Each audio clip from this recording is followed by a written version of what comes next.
नहीं रहा अपने महापुरुषों का एक विवाह है ऐसा। आना बाबू तनी लगा देता।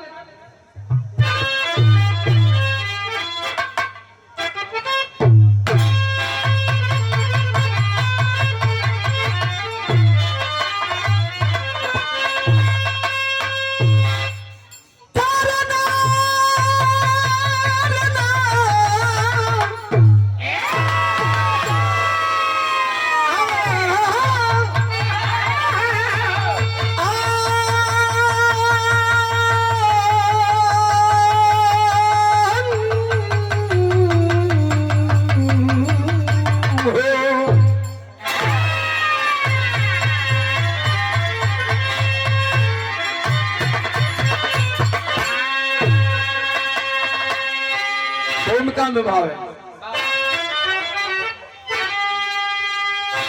राजा दंड पाड़ी थे बलशाली जोधा,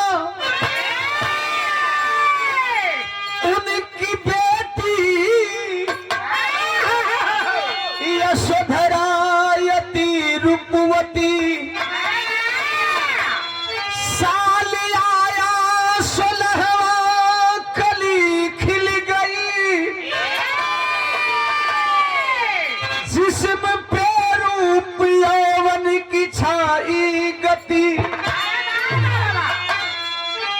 होगी शादी सुता की स्वयंवर रचाए, अरे सब राजाओं को राजा बुलावा भेजाए, अरे पाकर खबर सब विकल हो गए, जिद से सिद्धार्थ भी उसी स्वयंवर में आए।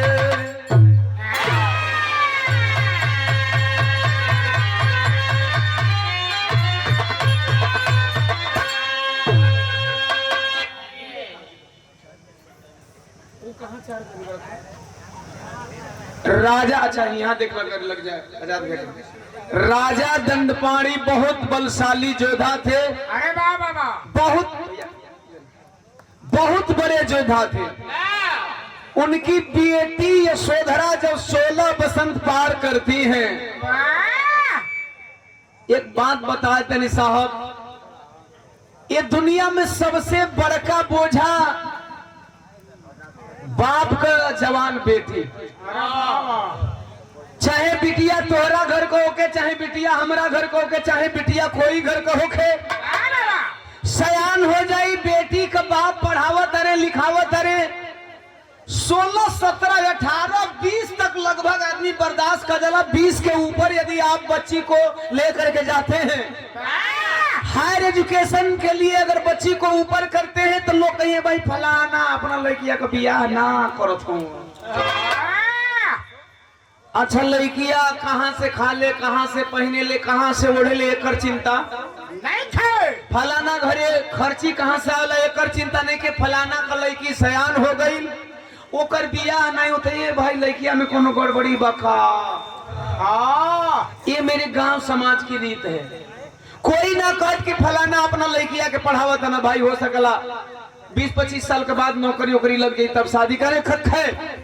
16 बसंत पार करती है यशोधरा। राजा दंडपाणी अगल बगल के राजाओं को चिट्ठी भेजवाने लगे और चिट्ठी भेजवाने लगे। चिट्ठी में लिखा हुआ है आसपास के जितने भी लड़ाकू धनुर्धारी राजा हैं आए और मेरी बेटी यशोधरा की शादी है। स्वयंवर होगा, स्वयंवर से पहले लक्ष्य भेद होगा और लक्ष्य भेद में जो लक्ष्य को भेदेगा वही मेरी बेटी से शादी करेगा।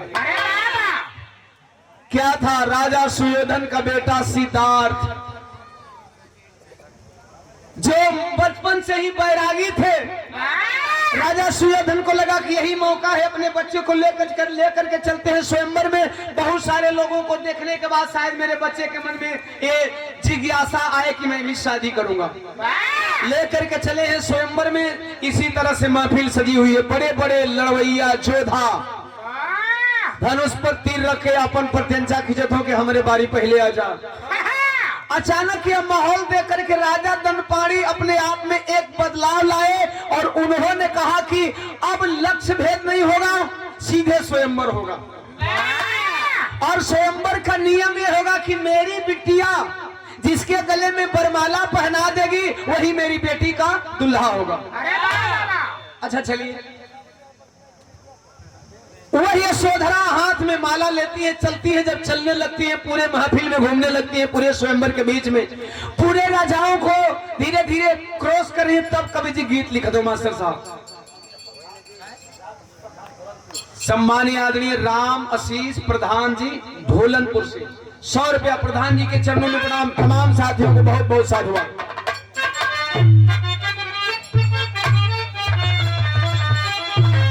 वो गीत बड़ा चर्चा में रहल।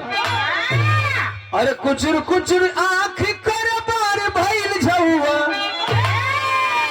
अरे बलम हो ले जाऊ त तेल गमकौआ। एकरी बात खुशबू राज जी और हम दोनों लोग एक गीत गाए, तो ओकरा में खुशबू राज जी का डिमांड रहे फॉर्च्यूनर को। गीत का उनका मुखड़ा फॉर्च्यूनर का होकर सुन। अरे टेम्पू में बैठे के बाटे नहूना, अरे टेम्पू में बैठे के बाटे नहूनर, छछूनर मांगेलू गाड़ी फॉर्च्यूनर, छछूनर मांगेलू।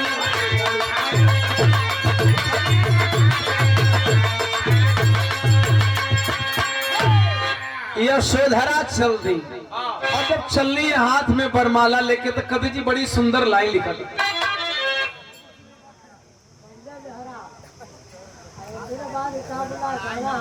हाँ। तू भुला गया याद कर गई तब बतिया। अब 1 घंटा यहाँ याद करे तो हमके सुनी। अच्छा नदिया के पार वाला। अच्छा जब हमार बीत गई तो एकर बारी राणा राव करी, हम नहीं से नदिया पार कराई। 10 रुपया भैया देहला, हमार भैया के प्रणाम।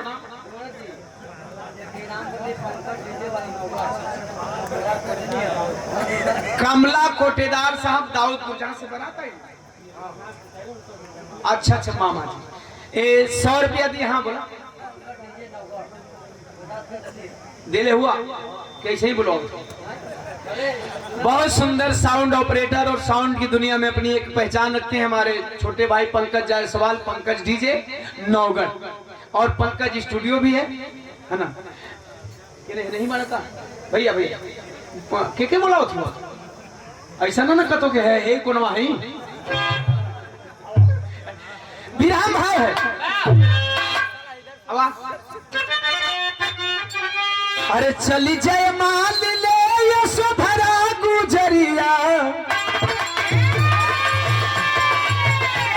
अरे चली जय माल ले यशोधरा गुजरिया, नगरिया हो झूमे नरियर नरिया।